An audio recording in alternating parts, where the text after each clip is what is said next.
Thank you, Mr. Chairman, for holding this hearing, and thank you, Assistant Secretary Lee, for being here today. I believe this topic's critical for us to examine, as great power competition is not confined to one geographic region.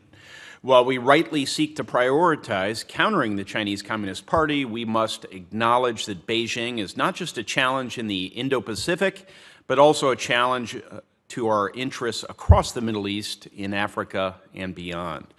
America's role in the Middle East is at a critical moment, and our approach to our relationships with our partners will speak volumes to our allies and our adversaries alike.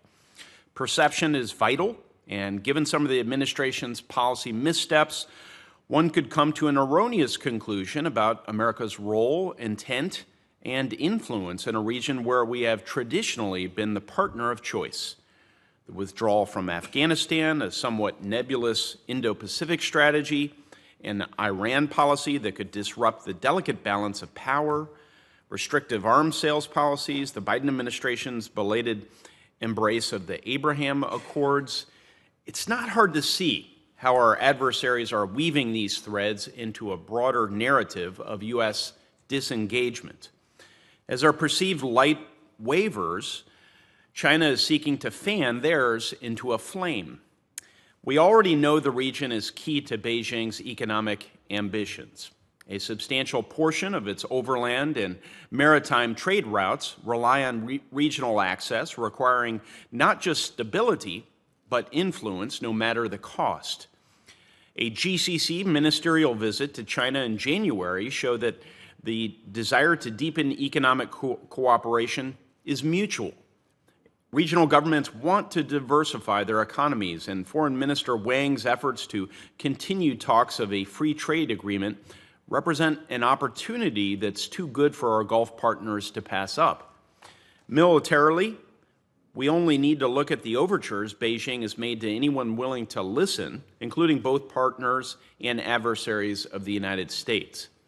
Since the end of the UN conventional arms embargo on Iran, China has a new and willing partner who will flood the region with Chinese arms, including to proxies intent on the destruction of Israel.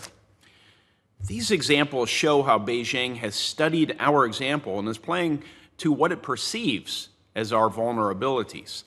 Where America must hold herself and her partners to a higher moral standard, Beijing instead distances itself with talks of mutual benefits and neutral engagement.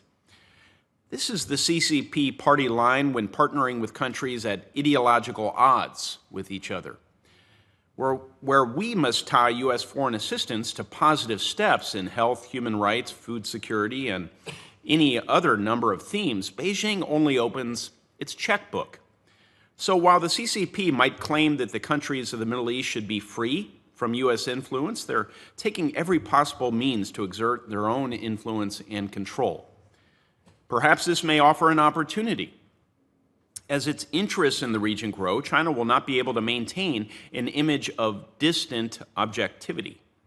Deepening engagement with ideologically opposed regional players will eventually drag China into a geopolitical quagmire. Secretary Leaf, I hope you can address these concerns today and answer some key questions today, such as what will it take to win that competition? And what can Congress do to support that goal? We want to help, all of us. When it comes to national security, we can't afford to spend time playing politics. I believe we're at a crossroads in our relationship with the region. The steps we take now will determine if the administration's actions will permanently alter the geopolitical landscape or reinforce why America has been a stalwart and dependable ally of choice to our allies there for over 70 years. I'm pleased that we're here to discuss such an important issue. Thank you, Mr. Chairman.